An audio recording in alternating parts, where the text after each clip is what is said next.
So I'm going to talk about how just kind of basic things on instruments, how they're made, what woods are used, because those are questions that are usually asked, right? They're it's like, well, what kind of wood is this? How are they made? Those are some basic questions that the people don't know. There's a lot of mystique about string instruments. When I started apprenticing to a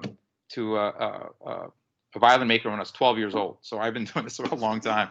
And he told me, he said, there's been more written about the violin than anything else other than the Bible. And I thought that was like really hyperbole. And I now understand that is actually really a fact, because bowed string instruments, violins, violas, cellos, basses, the violin family has been around for 4 centuries, right? That's a long time to have something written about, right? So the horse and buggy had its day in the sun, sort of the steamboat, right? Sort of the rotary phone, and I'm sure lots of things have been written, but that goes away. The violin family has been around for 4 centuries and been written about, stories, this and that. So a lot been written about. So there's a lot of folklore about it, and a lot of interest for many reasons. But that's one of them. So I don't know if you ever get questions like, how is this bassoon made, or what's it made of? But there are questions like that for bowed strings, because that's something that is interesting to people because of the folklore. Again, ask away if there's any questions. So we have the basic instrument. What we call, this is in the white. This is before any varnish or anything else. 2 woods used mainly. For the top, it's spruce. For the ribs, the back, and the scroll or the head, it's curly maple.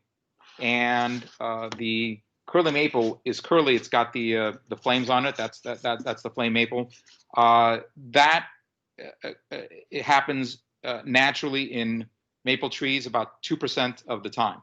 Okay, and 2% of the trees.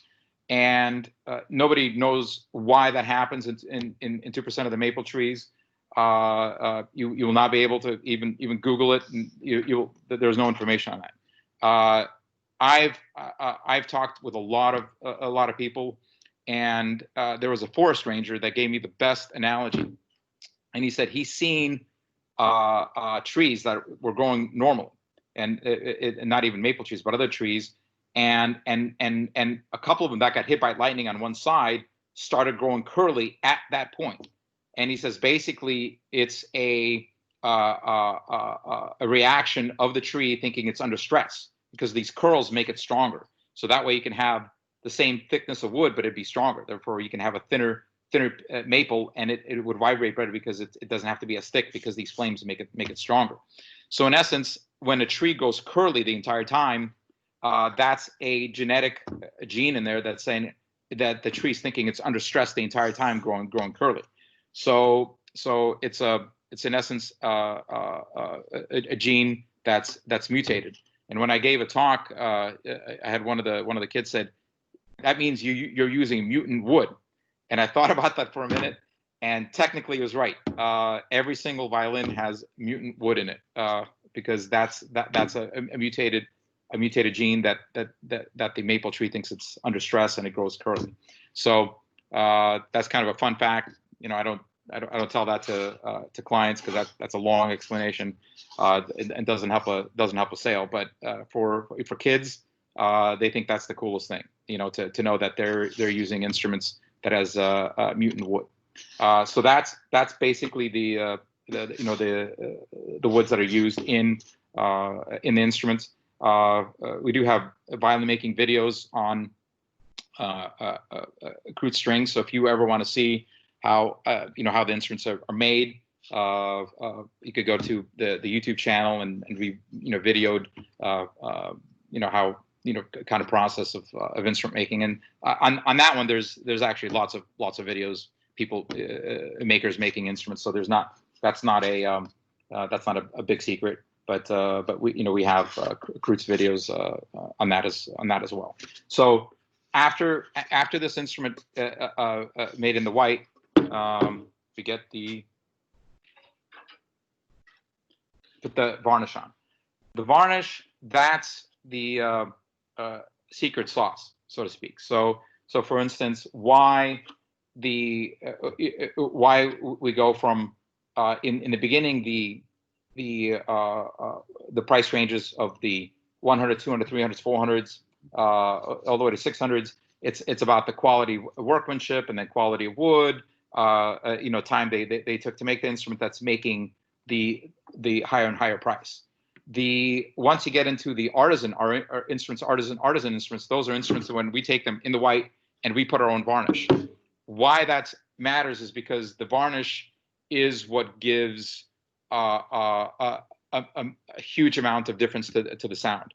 So our logo is and motto for KRUTZ is creating the voice of strings. And what does that mean? Why is it the voice of strings? What's the point of that? Is because the Italian instruments, the most expensive, Stradivari, what have you, instruments selling for $50 million, they have a voice quality to them. So what they're talking about when they're saying this instrument singing is that you have an instrument that when you're playing a note, and I will probably get Rich to get maybe one of our artisans and I'll play it. Is that even when you play an open note and you sing, you can't tell the difference between your voice and that's that string, and that's what an Italian sound is. It has a much more richer sound. The other parts, so we had the maple, spruce, and ebony. So ebony comes from India and Africa. Ebony pegs, ebony fingerboard, ebony chin rest, and these are now the wonderful composite tailpieces that stop the awful metal tuners from being used anymore. So I love these. These are fantastic. A little inside history on this, because you will find all the cellists in the symphony use composite tailpieces, right? And none of the violinists and violists. And you go, why is that? Because the professional cellist is using the composite tailpiece. Why would not the professional violinist, violist? Well, because even in our field, there are leaders of styles and trendsetters. So Yo-Yo Ma was playing on, had an ebony tailpiece with the metal tuners, and when you have to tune quickly, doing it with the pegs in the middle of a concert, even for a professional player, it's too long. It's distracting. So once the composite tailpieces came out, he started using it because it's much easier to just fine tune with the tuners and then go on. Well, as soon as Yo-Yo Ma, one of the greatest cellists in the world, it was okay for him to use the composite tailpiece. Well, that gave it a carte blanche for any professional now saying, "Oh, of course, it's normal to use the tailpiece for all for tuning."